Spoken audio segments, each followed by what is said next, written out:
Bernie Sanders isn't there to start a revolution. He's there to stop a revolution. And now it seems like Howie Hawkins is doing the same thing, that he's there to like I said, when I heard he was running, I said, I think he's the death of the Green Party. And I still stand by that because it's ridiculous what he's doing. Why wouldn't you want Jesse Ventura to be your nominee? Why wouldn't you try to bend yourself in a pretzel to get a guy like that who agrees with your agenda? I mean, Howie Hawkins, take away every bad thing about him. He's a mush-mouthed, charismatically challenged dude. Okay? And that is the nicest way you can put it. Mm-hmm. He knows he's not. So he's not even going to get, now would be the time to get your matching funds. Now would be the time to make sure you're on all the ballots. Now would be the time to make a mark as the third party and get some of your policies adopted by one of the main two parties running. Now is the time to do that. And the way to do it is not through Howie Hawkins, who's a CIA talking point repeater, a Russiagator. That's not, and now an election rigger, it sounds like.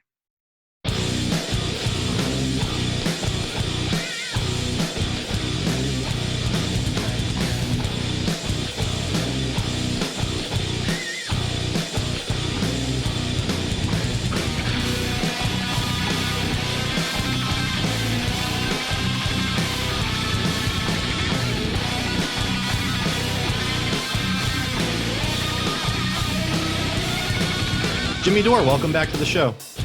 Hey, thanks for having me on. Pleasure to see you again. Absolutely. It's an honor to have you back on the show. You are just coming back from a recent tour, correct? Oh, no, I just went on a little vacation. I rented an RV and drove across the country. Well, that's pretty cool. You go coast to coast or what? I drove all the way from Los Angeles to Indiana and back. That's pretty far, huh? Nice. Yeah. So, cool. Yeah, it was beautiful. Well, I wanted to have you on the show today to talk about this weekend's Green Party nominating convention. How closely have you been following it?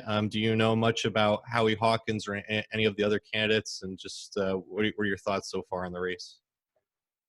I don't know much about Howie Hawkins, and what I do know, it's disconcerting. Like you discovered when you interviewed him, and he Russiagated. And when I had Jill Stein on my show, I asked her about it, and she said, "Yeah, I asked Howie to stop doing that." That's and so I don't want to put any more words in her mouth, but she was aware of it, and she asked him to stop doing that, and it just doesn't make any sense, Primo, why a Green Party candidate and someone who's been involved with Greens as long to do McCarthyism. It just doesn't make any sense. I mean, look how if you're in the Green Party and you see how easily they use it to discredit the Green Party, why would you prop up that? They just immediately dismissed Jill Stein and said she was Russia because she was at an environmental thing in Russia, and they took a picture with her. I mean, and that's all it took. And then they get Howie Hawkins to go along with it. Why would he go? Do you really? And I don't think. See, this is you're gonna have a hard time convincing me that he's that dumb that he believes the Russian narrative, right? Like you can't be in the Green Party and see the entire political process from a third party perspective and then go, oh yeah, but the CIA is probably telling the truth about this. Like what in the fuck?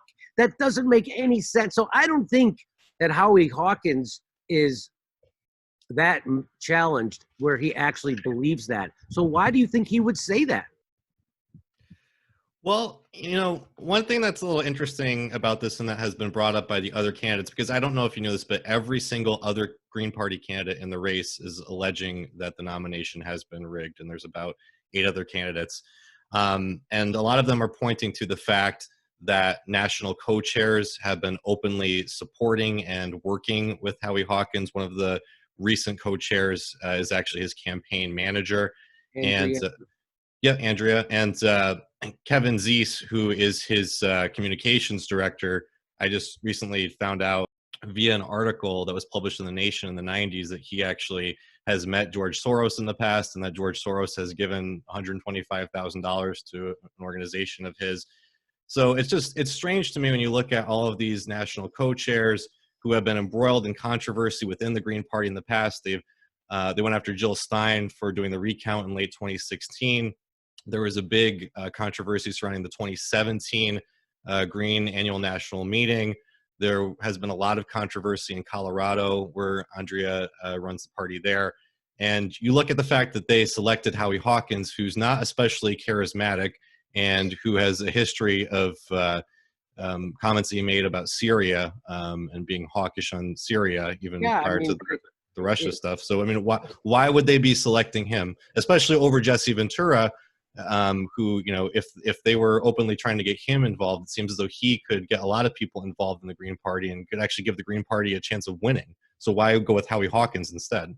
Your question, I think, implies that it doesn't make any sense, which it doesn't make any sense. And unless they, you know, unless you start thinking that they're compromised, right? And, you know, it took a long time for people to realize that Bernie Sanders was really there not to create a revolution, but to prevent one. Mm. And so it wouldn't surprise me one bit if that was, if somehow somebody had infiltrated the Green Party with that kind of, you know, whether it be through money that you just discovered, or who else, who knows? Why would Howie Hawkins repeat the CIA pro-war talking? I mean, that you're supposed to be the antithesis to that. And then you would do that on Syria, and you would do that on the biggest news item of the last 4 years, Russiagate. It doesn't make any sense, right? Doesn't make, I mean, we all know that Democrats would rather lose to retain their power inside the party. I don't know. So I'm not, all I know is that it's nuts that Jill Stein has to ask him to stop doing that. And it's nuts that the stuff that he would repeat CIA talking points on Syria. I put it back to you. Why would he do that stuff? I don't know. But it's if you're trying to, if you're really a Green Party person and you look at the American politics from a third party perspective, I don't know how you could come to any of those conclusions.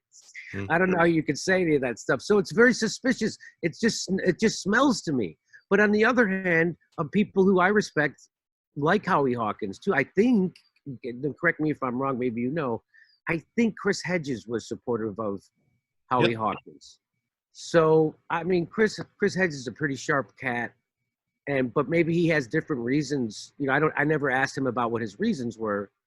Well, as I understand, he is friends with Kevin Zeese and Margaret Flowers, and so Ajama Baraka is in a similar situation. He also is nominally supporting Howie Hawkins. There's a page online that shows all of Howie Hawkins supporters. Funny story, by the way. Do you remember Cindy Sheehan, right? She was a big anti-war activist. They made her jump through a lot of hoops to get her name taken off of that page. She inexplicably ended up on that page of Howie Hawkins supporters. And she said it was a surprise to me because nobody even ever asked me if I would support him. But I did also want to ask you about Jesse Ventura, because he was recently on your show. He was on my show about the same time, too. When he was on my show, he actually said that he was going to be writing in his name for president in November because there was nobody who he could support. And in fact, I'll tell you right now, we'll do it right here. Yeah, I'm running for president. What I mean by that is there ain't no candidate for me, so I'm going to write myself in. That's what I'm doing. I've already come to that decision. Since there's no candidate out there and any of the parties or any of anything that satisfies my personal need, then I still want to vote. I still want to exercise my constitutional right. So I will be writing myself in for president. Now, I'm being clear. That doesn't mean I've opened the door to a candidacy. If I win, I'm serious though. If America writes me in and I win, I'll do the job. Awesome. That's great news. I don't think I would have any choice. I would have to. How could I walk away from that? Well, Governor, I really do appreciate you being back on the show, and I appreciate your announcement that you're receptive to being a write-in candidate. So, and just to be clear about that, as being receptive as a write-in candidate, that means that you're not going to be endorsing any other party's candidate for president, correct? That's correct. Okay. I'm not going to endorse anybody. And in fact, all I'm saying is there's no candidate for me right now, so I'll be voting for myself. I want to be clear on this. I am not an official candidate because I don't want to lose my job and health insurance. Right. But if people write me in, I can't do nothing about that. I'm not on the ballot. So That's true. I think that gets me off the hook, as far as being able to keep my job. What are your thoughts on Jesse Ventura? And again, it seemed as though there was some prospect of him joining the Green Party or seeking the Green Party nomination, or at least being open to receiving the Green Party nomination. And that seems to not have come into fruition. So, and I believe yesterday you actually mentioned that you spoke with him on the phone, correct? Yeah. No, I actually was on his show yesterday. I was interviewed by him. And so I know when Chris Hedges announced his third party run, he had to immediately retract it because it would involve him having to give up his television show. And I think the same thing happens for Jesse in that situation. And I think then he loses his health care. And although he should have met, I don't know. So, and I think, so he had made a mention about a healthcare issue in his family. I don't know what that means, and that depending on how that went, he would think about running. And then he heard from the Green Party that the nomination process, there wasn't a path for him. Right, which it's not really accurate. And there's been some suspicion around people who've been telling him that, as though, I mean, there are people in the organization, people for Jesse, who are actually alleging that the original people from the Green Party who reached out to him may have been trying to sabotage him. Yeah, so when I actually was talking to him, I brought that up in real time when he was telling me that he didn't think there was a path, and I said, I'm being told, Jesse, that those are people who are trying to gaslight you to keep you from the nomination, and so you should take another look at that. And so hopefully he does. If there was ever a time for a third, right now Bernie Sanders is tweeting out the task force are complete, that this isn't what we would have wanted, but it's the best thing because Donald Trump. Right. So what he's supposed to be doing is he's supposed to be demanding Joe Biden offer people health care in the middle of a pandemic. And if he doesn't do that, he's not going to get our votes. And then we're going to get in the streets. That's what Bernie Sanders is supposed to do. Yeah, absolutely. And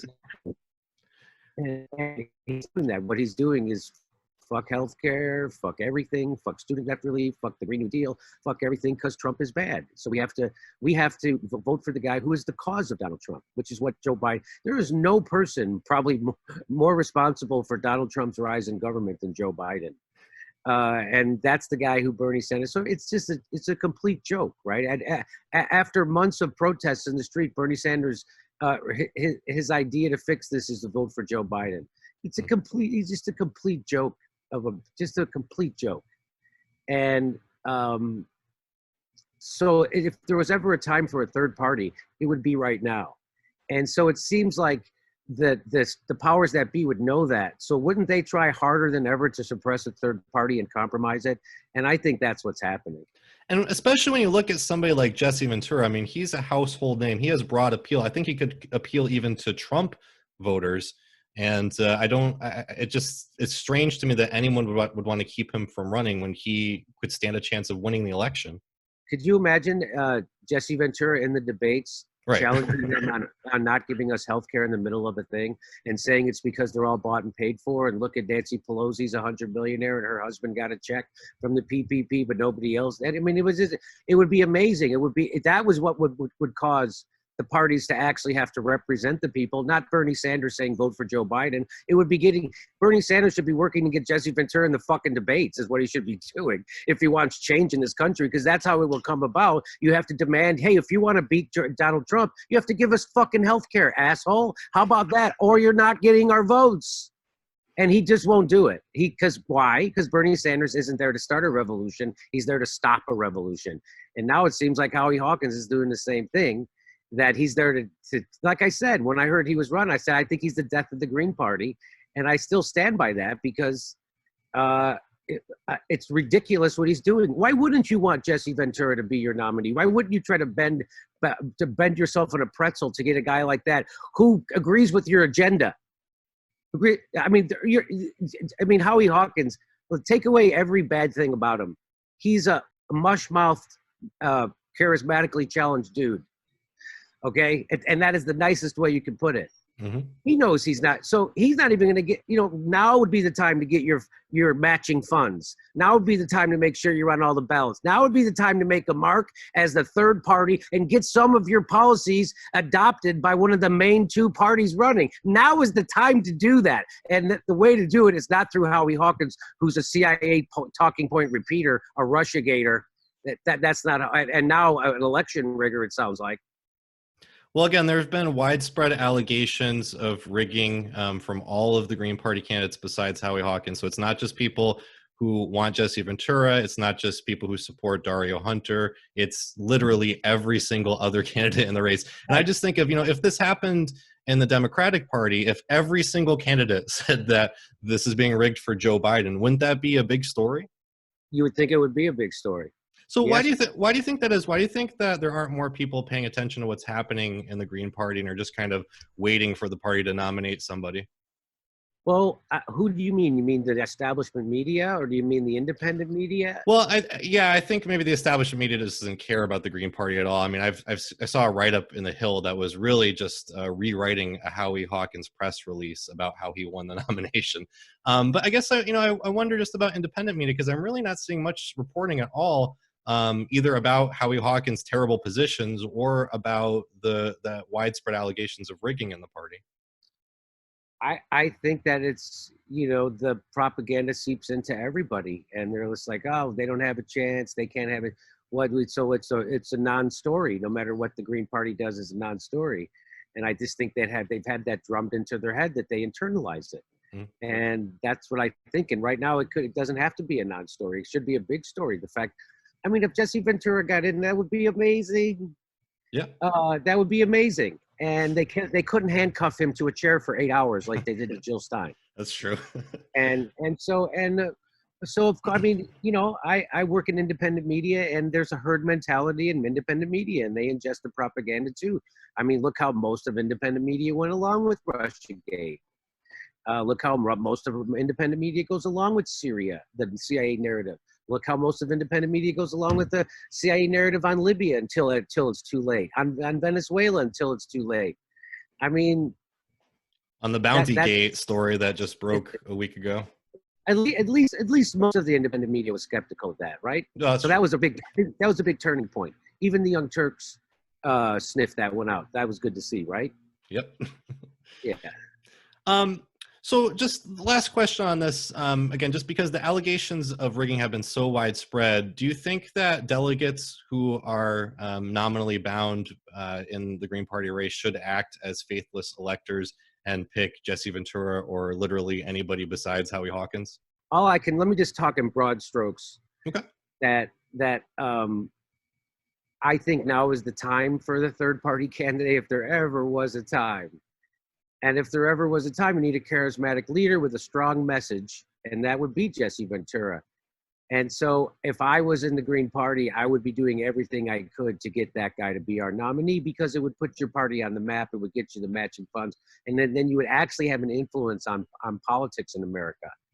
And so if I was in the Green Party, that would be the thing I would be doing. So, Jimmy, I know we just have 15 minutes. If you have just a couple more, I did have a couple of questions from my patrons, if you don't mind. Sure, go ahead. Cool.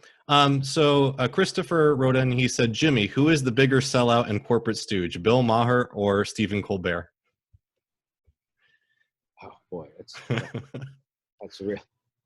I would say for me, it's Stephen Colbert. It is amazing. Do you remember when he had Tulsi Gabbard on? Yeah, that was pretty shameful. That's what I think about when people ask me about Stephen Colbert. I go back to that. Mm-hmm. A guy who covered the Iraq War, covered Libya, covered Afghanistan, right? Covered all the 8 years of Barack Obama and him kicking people out of their houses in the middle of a depression without giving them health care, and making the banks bigger, and the Bush tax cuts permanent, and expanding us from 2 wars to 7, and opening, and him going to Tulsi Gabbard, who's currently serving in those fucking illegal wars he made fun of his whole career, then saying to her, who wants to stop those wars, him saying to her, I think America's a force for good in the world. Are you that character you used to pretend to be? He had turned into the character he used to pretend to be on his old show. He turned into that guy for real. It is jaw-dropping. It's funny that you say, I was literally going to say the same thing. Did you see his recent interview with John Bolton? No. He was literally to the right of John Bolton, just saying how we should be more hostile towards Russia, and that, you know, he should have known about Trump and all this stuff. He's lost his mind. I mean, Bill Maher always had those tendencies, right? I mean, but Bill Maher, at least it shows courage every once in a while, right? But Stephen Colbert is just again, there's no point. I don't understand the point of those shows. There's no point for those shows. I don't know who the fuck watches those shows. Those shows are horrible. The reason why Joe Rogan gets 15 million views on a 3-hour conversation is because they're actually having a conversation. They're not having a pretend conversation, which is what Stephen Colbert is doing every fucking night, along with every other guest host, nighttime host. Their shows are so irrelevant. There's such pablum. There's such cultural puke. They're so just the thing they should be making fun of. It's so funny. Like, comedians should be making fun of that shit. Instead, they're the ones doing it. It's just mind-boggling, and it just goes to show you millions of dollars can disconnect your shame mechanism in your brain. Because if Stephen Colbert wasn't being paid however many millions of dollars, believe me, he would feel shame for his show. It really is ridiculous. I mean, you would know the role of a comedian really should be lampooning the powers that be, correct? Not just going along with what they're saying. That's the whole point of being supposed to be an outsider. You're not supposed. It's just crazy. They're not outside. They are the step course. Chomsky taught us that. Mm-hmm. The reason why Stephen Colbert has that job, along with every Jimmy Fallon and all the other people, is because they manufacture consent. Yep, and they all say the exact same thing. None of them are original or unique. Dude, a couple weeks ago, maybe a month or so ago, I decided to watch the late night shows, and it was just one Trump joke after another. Seth Meyers, literally 25 minutes. He did his opening monologue. That was all of them. Then they did a special Trump segment, and then they did another one. I'm like, you guys are out of your fucking. It was nuts, man. It's just like, so you guys never get tired of making fun of the village idiot. You never get tired of that. No, and they'll never give you a systemic critique of what's wrong in American politics. They'll only make fun of the village idiot, and they will only forward the neoliberal agenda. That's why they're fucking worthless. Well, Jimmy, I have one other patron question for you. It's from Jesse. He says, do you think that Kanye West for president is legitimate, or will he later explain that Donald Trump is Kanye and vote for Trump is a vote for Kanye? You know what? I don't know. I don't know anything about Kanye. I swear to God, I'm the last guy to ask about Kanye West. I think it's very entertaining circus he's conducting. Well, Jimmy, I really do appreciate you being back on the show today. Do you have any big interviews, or do you have any tours coming up or anything like that? No tours, man. It's the COVID. I got to stay away from the COVID. If I get it, I can't afford to catch the COVID. Yeah, I don't even think any places are open right now, actually, now that I think about it, right? No, I mean, in the United States, we are not handling the COVID, Primo. I don't know if you noticed, but Trump come out and he said, hey, Germany and Sweden and all these places are opening their schools. We should too. Yeah, do you know how many more cases they have every day? Like 10. You know how many cases we have in America every day? Like 50,000. Yep. So they actually, whatever those countries are doing is actually working. And whatever it's what we're not doing. We're not doing fucking.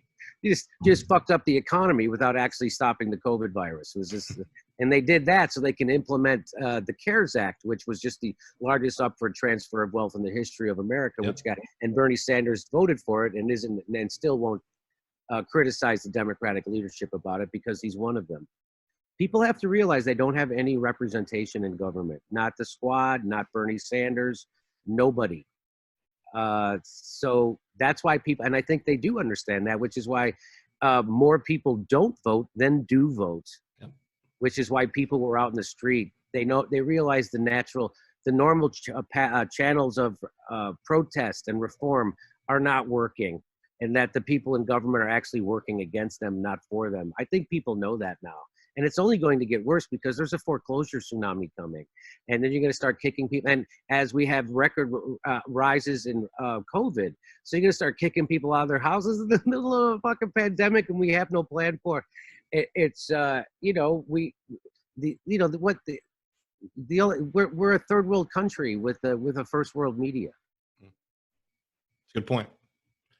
Yeah, I think things are they're going to get bad, at least going into the election. I think we're going to have a few rough months ahead. I mean, can you fucking believe Bernie Sanders isn't demanding the Democratic nominee to provide people health care in the middle of a pandemic and an economic fucking depression? It's amazing. What a worthless fucking sack. Well, I'm sure he'll get another house out of it. Yeah, what a worthless fucking sack.